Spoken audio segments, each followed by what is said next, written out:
So what my teacher would say is that whatever happens in the microcosm is what is happening in the macrocosm. The micro being the meditation, which is just a fragment of the macro, which is our life. And so it's the same. If I engage in my meditation in a way where I bring interest and curiosity and a playfulness, that's an option for how to be. And the impact of that is a sense of connection, of lightness, of engagement. It's the same in life. If I were to engage with what I'm doing, regardless of what it is, even if it's mundane, like walking, or like sitting, or like eating, or anything, washing my hands, etc. With that level of interest and engagement, the impact is that that's the state I'm going to have. So we have a choice. And our choice is, how do we engage with what's happening?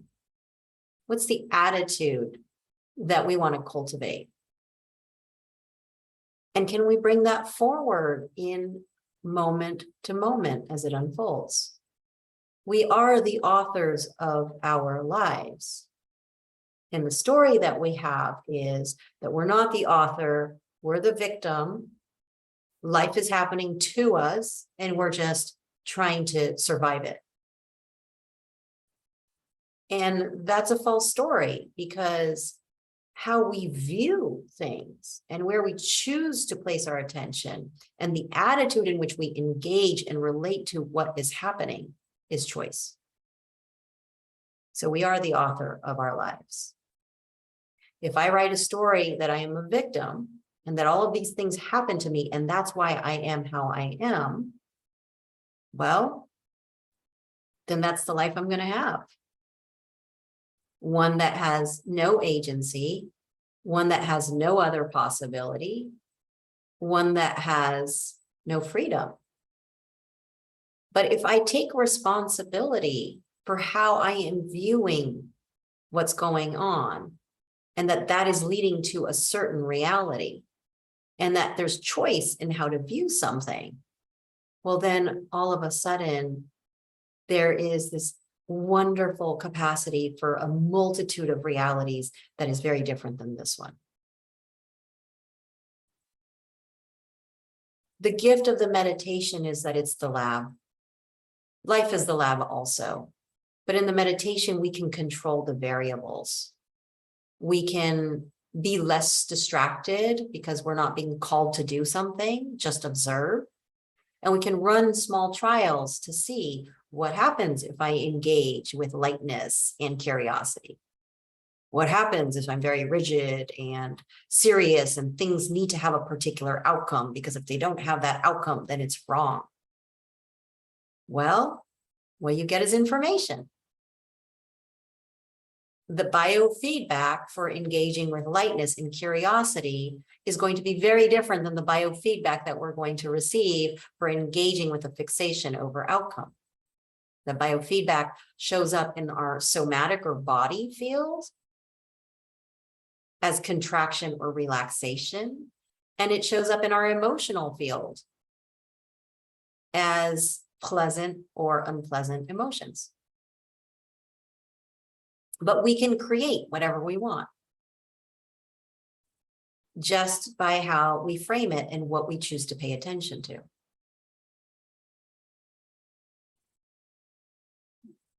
This is something hard to wrap our minds around, because if we accept this hypothesis, then that means that all of a sudden, but wait a minute, are you saying that how I have been up until this point has been my choice? The mind is not going to want to accept that. The mind is going to come up with a rebuttal to that, because it doesn't want to contend with the fact that it actually missed out. that it is responsible for how things are. It's like, no, somebody else is responsible. I need to blame someone because it's not me. All these things happened to my life. I didn't have a choice about that. But if you think about certain figures like Nelson Mandela, who was, taken all of his freedom away and was able to maintain his view of life intact and his sense of connection to what matters. Not that he didn't feel pain, not that he didn't feel disappointment with how things are, but that was a master. He was a master of being able to, one, see reality as it is, which is a construct of our mind, and to choose the one he wanted to be the author of.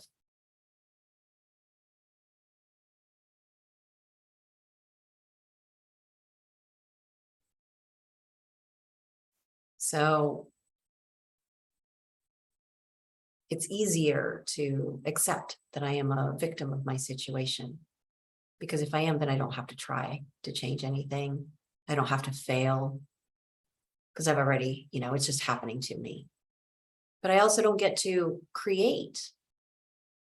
I don't get to enjoy the immense surprise and joy and fulfillment that comes from manifesting what it is that I truly want in this lifetime. We protect ourselves by limiting our capacities for fear of what we're capable of.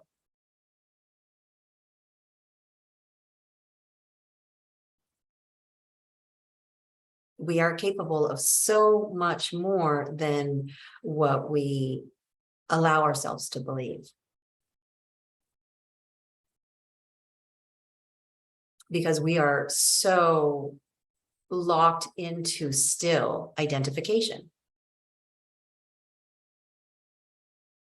that there actually is a meaning to any of this.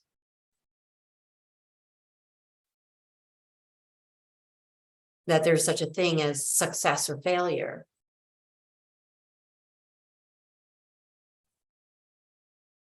It's all a construct. It's a blank canvas. We paint whatever we want on it. And we do it for the sake of doing it.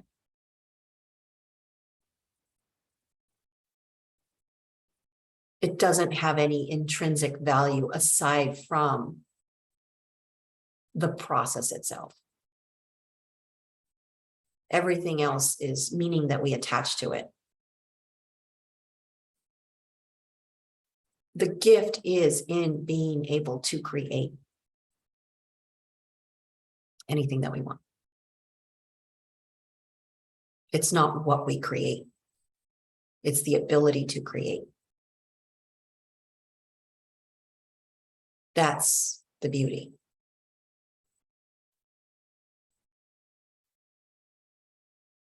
But the attention goes to the wrong place.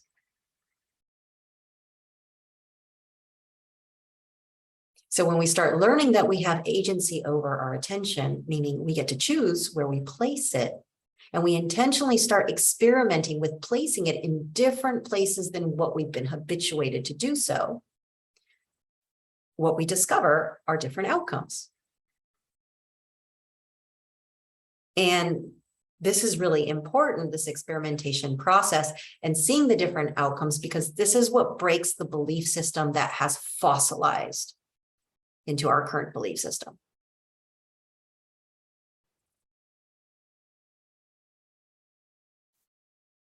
And so the meditation place is where we can start with small stake experiments. And to a certain level, the foundation of that is being able to have agency over our attention. And this was the concentration practice that we just did, which I don't often bring up in our meditations. I've left us to go wherever we want to go. But if we are unable to have even an intention, clarity about what we're wanting, then how do we expect to get what we want?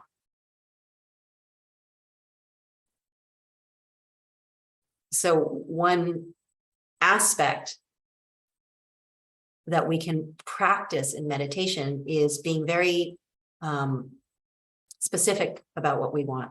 Not specific in terms of the range of what's possible, but just stating it. And then we can practice trying to come back to it when we've wandered off.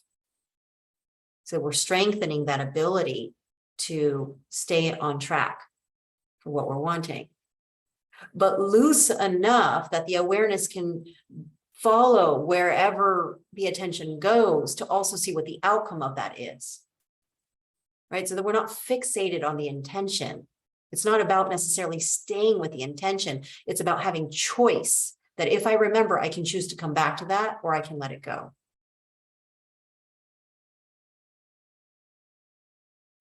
And so that when I go out in my day-to-day life, same thing is I have an intention about what I want, and I stay with that loosely, and I stay open to what's happening. And if I've wandered off and I wake up, I have the choice. Do I want to go back to that intention, or based on what I see, do I want to do something else? But I remember what that intention is, and I make a conscious choice.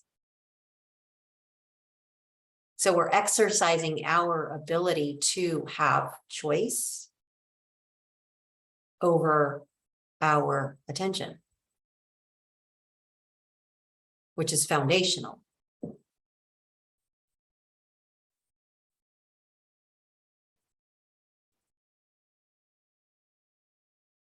It's usually not a fun type of meditation, right? Most people don't like concentration because they're like, oh, that's so boring. I have to keep coming back to whatever I chose. You know, it's an exercise. That's one kind of meditation. It's not the only kind. You know, what we do often is open awareness. And I like to do open awareness because people get so freaking fixated on coming back to their goal that if they don't get back to it, then there's evaluation, and then there's judgment, and then there's punishment, which is great because we can see that tendency. So that also serves. Even if you don't stay with your intention, you can see all of your behavior of self-abuse that happens if you don't do something to your standards. So I become very familiar with the pain of the inner critic. And that also is informative. Everything is information, as in the microcosm, as in the macro. Because guess what? When you don't reach your expectation for anything outside of meditation, you do that same thing. But you probably don't notice it because you're not paying attention. Or it's just become so internalized as a habitual mechanism that it's unconscious.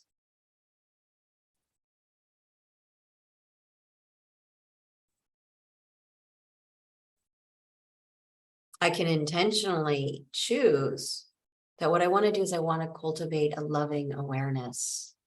Just notice things happening and hold it with softness, care, interest. And I can sense how that feels in the body, in the heart. I can test it out, right? Like, oh, yeah. That's one way I can show up. What happens when I show up like this outside in my day-to-day life? What's the impact on other people? Can you feel the impact now as I'm speaking to you? There's a felt sense. Others can attune to what I'm exuding energetically. If I soften, if I see you with love, you feel it. Your body feels it. I feel it. This is a possible reality. We can play with anything. We are the authors of the reality we experience. And the unfortunate part is that the reality that we experience is also experienced by others. So there's a level of responsibility here. Because whatever I am believing to be true is going to clash with somebody else's reality. And if we can agree, if there's enough similarity, then we feel connected to that person. If there is too much differences, then we're in conflict. If we're attached to the reality. If we're not, then it's interesting. It's like, oh, wow, it's learning. It's like, oh, I haven't thought about it that way. Right. But if have a very strong position about our reality, it becomes conflict if it contradicts somebody else's.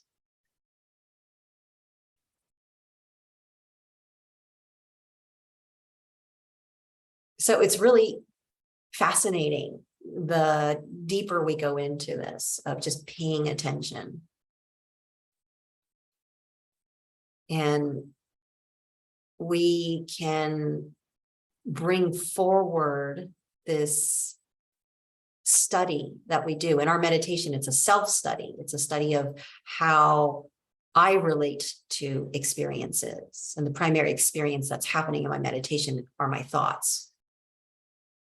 Right? Maybe some body sensations, maybe some sensory, but primarily it's thoughts. So I can create thoughts to see how I'm going to respond. I can use the imagination. You create anything I want. And guess what? I'm going to find out how I relate to that. And I'm also going to be able to track the impact on that physically and also emotionally. So it can actually be a practice ground for certain scenarios. We often do that. The mind often does that. It rehearses, right? But often we're fixated on the outcome versus what it actually feels like. Right? We're rehearsing because we want to make sure we get a certain outcome versus we're rehearsing to be like, oh, what's the felt sense of that? Do I want to try that as an outcome? So there's endless possibilities for how this can go. As in the microcosm, as in the macro. There's endless possibilities for the realities we can experience in our relative life.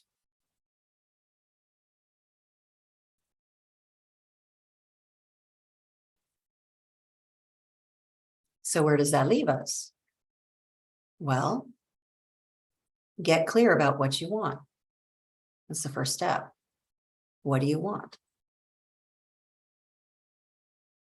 And once you have that clarity, set an intention. Set an intention for that is where you're orienting towards. And then follow that with action and see what happens. See what the impact is on you, see what the impact is on others, and then reassess. Do I still want that? We refine. Well, maybe it's not quite like that. Maybe I actually want a little bit more of this instead. I'll go and test it out. Let's see what that's like.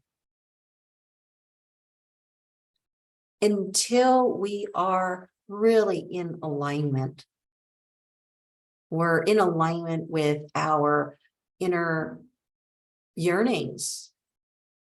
What is it that the heart wants? What is it that the body wants? What is it even that the mind wants? What does this whole thing, this organism want? And my job is to facilitate that. I facilitate that. And what's really interesting is that the body will give me feedback as to whether that's really what it wants or not. And it will do that through, physicality, right? If it doesn't want this posture frozen in a very long time, guess what? I'm going to have neck problems. The body's going to tell me, like, don't stay like that for like hours and hours and hours, contracted. All right. Or if I eat too much of something, the body will tell me, it will give me a response. So it's not like we're alone and we have to figure everything out. There's the system that is in place. And not only will the body inform us, but when we go out into our relative life, people will inform us. Like how we come up against them will give us information about what's in alignment or what's not. If my conduct is not in alignment towards non-harm, guess what? I'm going to get that feedback. I can get lost and defensive and get into conflict and distracted, or I can be like, oh, okay, that's feedback. What's going on here? Let me backtrack. What did I do? What happened? How did they respond? Is there something that's not clean in my conduct, or are they misperceiving me? So our outside world also gives us feedback. We have our organism giving us feedback, but the outside world also gives us feedback. And when we are truly in alignment with everything, within ourselves, within the collective, within our true nature, and in alignment with the larger nature of this planet, well, guess what? Everything is easier. There's no struggle. We view struggle as a problem that we're a victim of. Struggle is information that we're outside of alignment. See the difference in the view? Which one is more productive?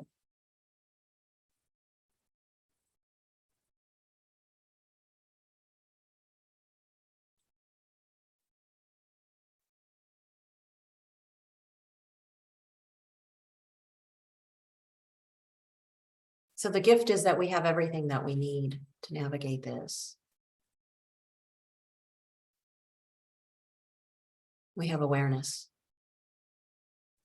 And that's enough. That's all we need. And we have the choice to use it, to have access to it, to cultivate it, and to use it. Or we can just enter the slipstream of the currents of everything else, and that will in fact dictate where we end up.